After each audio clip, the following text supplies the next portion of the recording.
नमस्कार दोस्तों, मैं हूं जिग्नेश परमार और आप देख रहे हैं निवेश ज्ञान। आज इस वीडियो में हम एनएफओ रिव्यू करने वाले हैं टाटा म्यूचुअल फंड्स के द्वारा लॉन्च किए गए उसके एनएफओस के बारे में, जिसका नाम है Tata silver ETF and Tata silver ETF fund of fund के बारे में।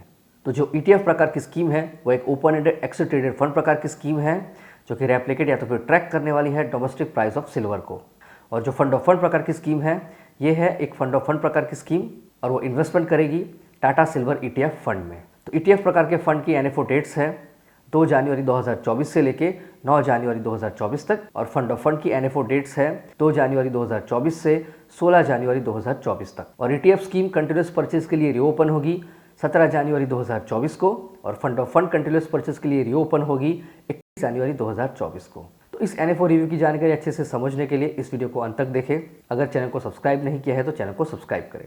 तो ये शुरू करते हैं दोस्तों। इस एनएफओ के अंदर, इस स्कीम के अंदर सिल्वर में इन्वेस्टमेंट होने वाला है और जिसका बेंचमार्क इंडेक्स है domestic price of silver. Silver की जो भी प्राइस होगी उसके हिसाब से इस एनएफओ में इन्वेस्टमेंट होने वाला है। तो इस स्कीम के एसेट एलोकेशन की बात करें तो ईटीएफ का एसेट एलोकेशन है 95 से लेकर 100% तक का इन्वेस्टमेंट होने वाला है सिल्वर में। इसमें इंक्लूड है physical silver, silver related instruments and units of mutual funds में। और 0 से लेकर 5% तक का इन्वेस्टमेंट हो सकता है debt and money market instruments में। और फंड ऑफ फंड की बात करें तो यहाँ पर 95 से लेकर 100% तक का इन्वेस्टमेंट हो सकता है units of Tata silver ETF fund में और 0 से लेकर 5% तक का इन्वेस्टमेंट हो सकता है debt and money market instruments में। फंड मैनेजर है मिस्टर तपन पटेल। और मिनिमम एप्लीकेशन अमाउंट की बात करें तो ईटीएफ फंड के लिए है 100 रुपए और 1 रुपए के मल्टीपल्स में और फंड ऑफ फंड के लिए है 5000 रुपए और 1 रुपए के मल्टीपल्स में और एडिशनल परचेज आप कर सकते हैं 1000 रुपए और 1 रुपए के मल्टीपल्स में। प्लान एंड ऑप्शन की बात करें तो ईटीएफ फंड के लिए कोई भी प्लान एंड ऑप्शन अवेलेबल नहीं होता है क्योंकि उसका ट्रेडिंग एक नॉर्मल स्टॉक की तरह स्टॉक एक्सचेंज में होता है। उसको आप कभी भी खरीद या बेच सकते हैं। और फंड ऑफ फंड की बात करें तो यहाँ पर डायरेक्ट एंड रेगुलर दोनों ही प्लान अवेलेबल है और ऑप्शन में growth and income distribution come capital withdrawal,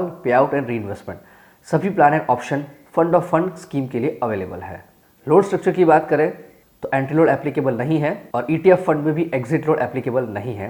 लेकिन फंड ऑफ फंड में एग्जिट लोड की बात करें तो यूनिट अलॉटमेंट से 365 दिन से अंदर अगर 12% यूनिट को रिडम्पशन स्विच करते हैं तो कोई भी एग्जिट लोड एप्लीकेबल नहीं है। अगर 12% से ज़्यादा यूनिट को रिडम्पशन स्विच करते हैं तो 1% का एग्जिट लोड एप्लीकेबल है और 365 दिन के बाद कोई भी रिडम्पशन स्विच पर कोई भी एग्जिट लोड एप्लीकेबल नहीं है। लेकिन स्टैम्प ड्यूटी 0.005% एप्लीकेबल है।